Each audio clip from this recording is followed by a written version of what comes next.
Colorado football is receiving more attention now than they have in the last decade alone. Between the pent-up excitement and the win that Deion Sanders just brought back to Boulder, fans can't wait to see their Buffs take on the biggest rival at the home opener this weekend. What's up, Buff fans? My name is Malaina Humphreys, and I am reporting to you live from Amon G. Carter Stadium here in Fort Worth, Texas, and I am happy to announce we have officially entered the prime time era. This afternoon, Colorado Buffaloes took on the number 17 TCU Horned Frogs and were able to mark their first win down in the books, 45-42. Today here at the University Memorial Center on campus, hundreds of students are gathering in protest to the violence in Gaza as well as Israel.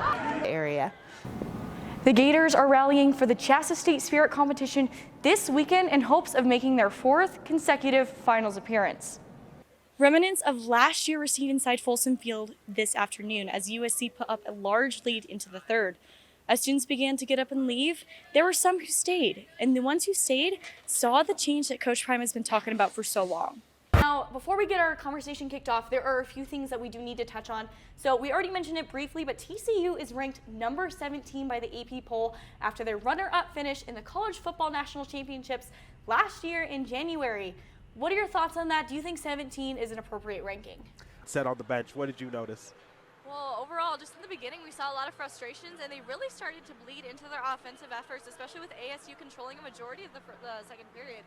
But when that Lacombe goal came through, I definitely saw a confidence boost on the bench as well as just on the ice, and they're playing a little bit more confidently. Now, giving that stat saying they have not allowed a goal in the third period, that makes me a little bit nervous for ASU, but I think GCU will be able to hold their own defensively, especially after what I saw in that latter half of the last 10 minutes. Now, I know you mentioned I just really think GCU needs to take their time. I've seen a lot of rushing and quick play, and I think that's why they're losing the puck so often. They're not having a lot of good puck momentum as well, so I think if they really just take their times and really go through the play and go through the motions to be able to get those goals off, I think they'll be able to pull the lead in the third. All right, thank you for joining us. I've been waiting for 11 months to hear those words at home. On its 100th anniversary, the Colorado Buffaloes beat the Nebraska Huskers 36-14 here inside Folsom Field. Between the renewed rivalry and the amazing game that Colorado put up against TCU just this last weekend. And welcome back to week 3 of college football. This week, the number 18 Colorado Buffaloes are going to be taking on the Colorado State Rams for the Rocky Mountain Showdown here at home. Kickoffs at 8 p.m. Now, I have some fun stuff that Colorado football is receiving more attention now than they have in the last decade alone. Between the pent-up excitement and the win that Deion Sanders just brought back to Boulder, fans can't wait to see their Buffs take on the biggest rival at the home opener this weekend. Unfortunately for some students, the $185 sports pass doesn't guarantee a ticket to the home opener or any other game.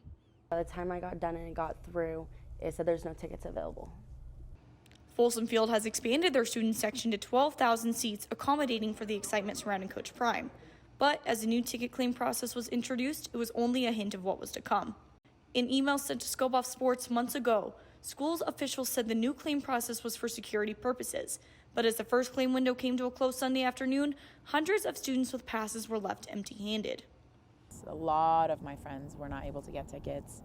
And the issue now is it used to be very easy to get tickets from like the ticket exchange group chats. But now people are selling like a ticket for like $200, $300. Although hundreds were left without a chance to see their Buffaloes, many were not even given an opportunity at all. Despite school officials saying there would be a seniority selection based off of previous seasons, a majority of returning fans were left disappointed after the first claim window July 11th. You just sit in the queue for like hours hoping that your name gets picked. Like it's a waiting game, you don't really know if you're going to get it or not, and unfortunately I didn't get it this year.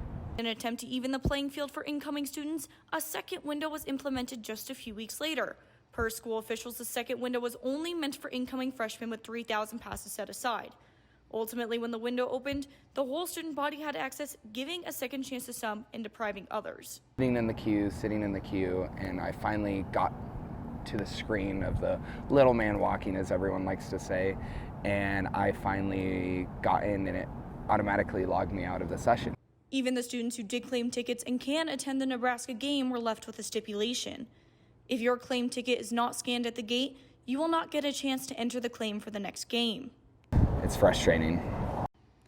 and there's no way to put your claim ticket back into the pool, meaning if something unforeseen occurs, a student could miss out on 2 games they already paid for, and that's if they were even lucky enough to score the pass.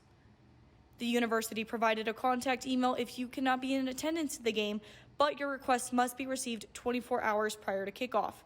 This year, students will also be required to show a Buff One upon entry with their ticket per CU's website. The school has not responded to our follow-up request regarding how many student passes were sold. Malaina Humphreys, Scope Buff Sports. 2.5 minutes. What may be a small portion of someone's day means everything to this team of 9. Pursuing for what you really want to push for, I feel, and just really going out there and making your one and only time to really show who you are. Since June, the Stanley Lake cheer team has been practicing non-stop to prepare for the biggest competition of the season. Competed in 7 this year so far. We took first place in NCA, which is the National Cheer Association. That was the regional finals for the Mile High area. The Gators are rallying for the Shasta State Spirit competition this weekend in hopes of making their 4th consecutive finals appearance. But it's something super surreal that I feel like you can only feel once. The Gators have had 3 consecutive finals appearances since 2021.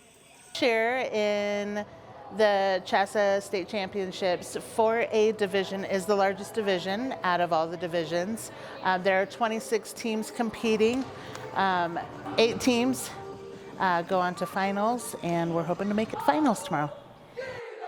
As it comes down to the wire, there are finishing touches that are being made in order to have a pristine routine. We want to make sure that our routine hits very strong, that our girls know exactly where they need to be, and that they can carry out a safe and exciting routine.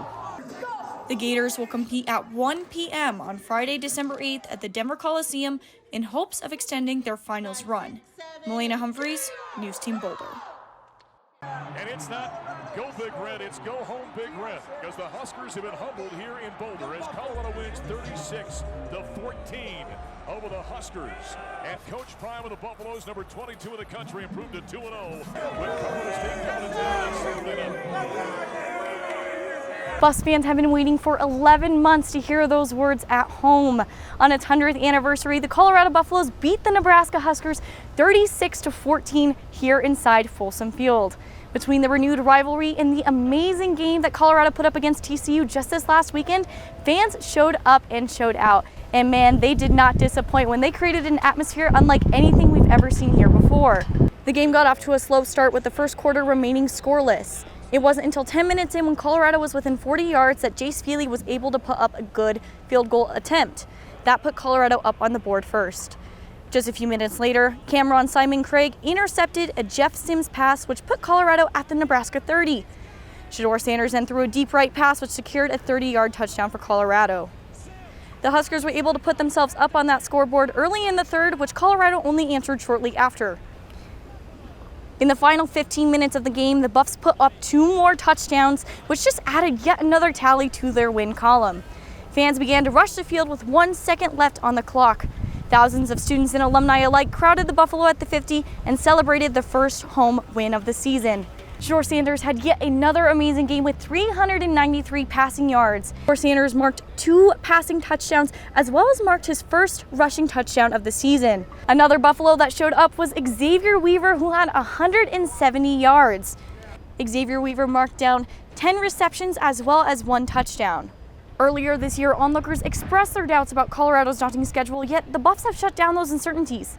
The Buffaloes now sit 2-0 and are looking for their 3rd this coming Saturday against CSU.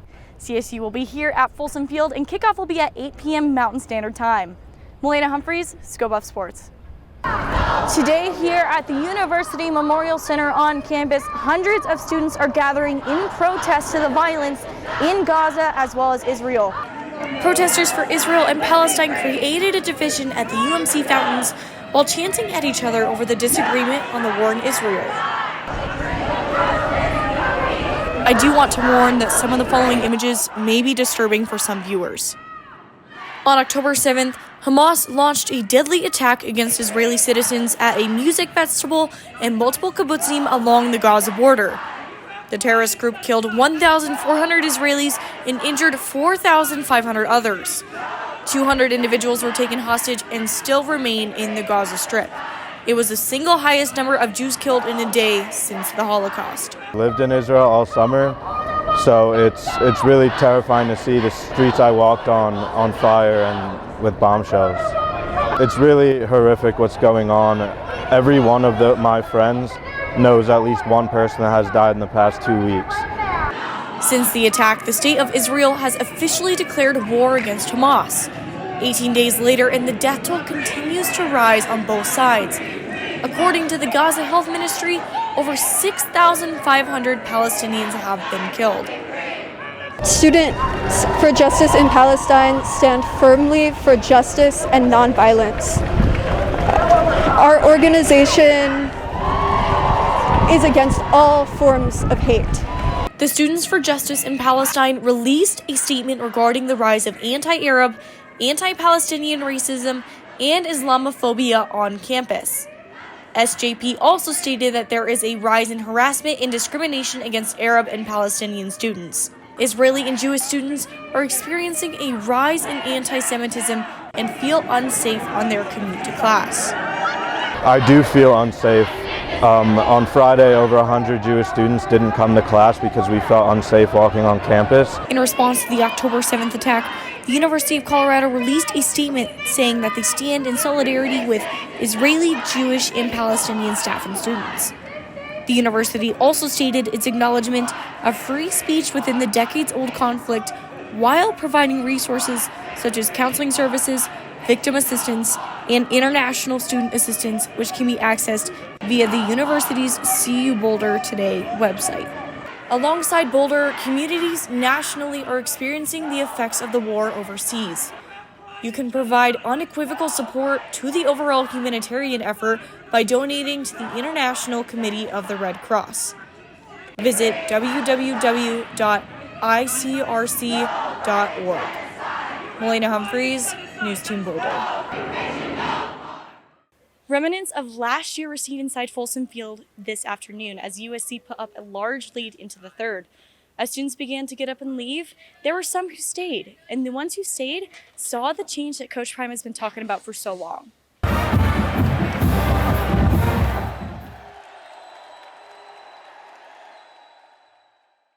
Although down 27 in the third, the Buffaloes were able to rally and put up 20 unanswered points. It came down to an onside kick that ultimately led the Buffaloes to fall short of a miraculous comeback to number 8, USC, 48-41. It was a huge matchup today with Heisman winner Caleb Williams and Heisman contender Shedeur Sanders going head-to-head. Williams led the Trojans to an early lead, scoring on the first drive of the game.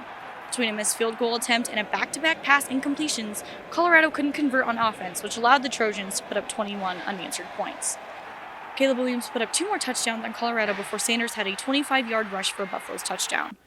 The Buffs then rallied their way within 14 points of the Trojans. It was on a crucial 4th down conversion for Colorado in the final quarter. It ended up being unsuccessful, which costed the Buffs the game. The Buffs had a final offensive drive, putting them within 7 of USC, but time had run too thin. Williams was able to take a knee multiple times for their final drive, running the clock. Shedeur Sanders went 30 for 45 for 371 passing yards. Sanders also had 14 carries for 50 yards. He was the second leading rusher behind Anthony Hankerson, who had 74 yards. Freshman Omarion Miller was the top receiver for the Buffs. Miller had 7 receptions for 196 yards. Heisman veteran Williams went 30 for 40 and had 403 passing yards. Williams was also the second leading rusher for USC with 5 carries for 12 yards. Folsom Field saw the battle of Heisman contenders in a familiar face, Brenton Rice, who transferred to USC 2 seasons ago.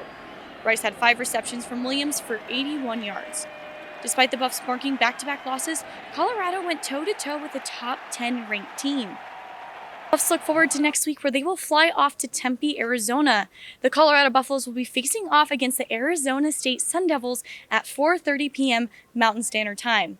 ScoBuff Sports will have some members down there providing live coverage on our socials as well as our YouTube channel. Make sure to stay updated. Malaina Humphreys, ScoBuff Sports. What's up, Buff fans? My name is Malaina Humphreys, and I am reporting to you live from Amon G. Carter Stadium here in Fort Worth, Texas, and I am happy to announce we have officially entered the prime time era. This afternoon, Colorado Buffaloes took on the number 17 TCU Horned Frogs and were able to mark their first win down in the books, 45-42. This opening game was unlike any other. Although Colorado has been in the limelight for the last 9 months, a majority has been betting against them. CU came out and set the bar higher than they previously thought. Not only did Colorado hit the scoreboard first, they held a lead for a majority of the game. The most action-packed period came during the third quarter. During these 15 minutes, a back-and-forth pace was set between the Buffs and the Frogs. For every touchdown CU had, TCU responded quicker. TCU's final drive was the game changer. Chandler Morris's pass came a few inches too short of the yard marker, and the ball was turned over to the Buffs, who ran out the remainder. If the play had met the marker, TCU would have been within field goal range. Colorado's roster proved themselves worth the hype, but 3 players took it to the next level. QB Shedeur Sanders didn't hold back. Sanders showed everyone how quick he could be on his feet and the power he holds in his throw. Sanders ended the game with 510 yards, going 38 for 47, which is an 81% completion. The next player was one of the most highly anticipated, and that was Travis Hunter. By halftime, Hunter had played on 60 snaps on both sides of the ball, and the dual threat player ended with 119 yards and a 69% completion rate. And that's not the last of them. Freshman Dylan Edwards made his debut today, and he showed out. Edwards had 3 receiving touchdowns and 1 running, marking 4, which is the most out of the Buffs. The running back ended with 159 yards. The Buffs made history by snapping a 17-game losing streak against top 20 ranked opponents. Colorado looks forward to September 9th when they will have their home opener against the Nebraska Huskers. Folsom Field will be celebrating its 100th year anniversary, and kickoff will be at 10 a.m. Mountain Standard Time. You can watch the game on Fox's Big Noon Kickoff. I'm Malaina Humphreys, Sco Buff Sports.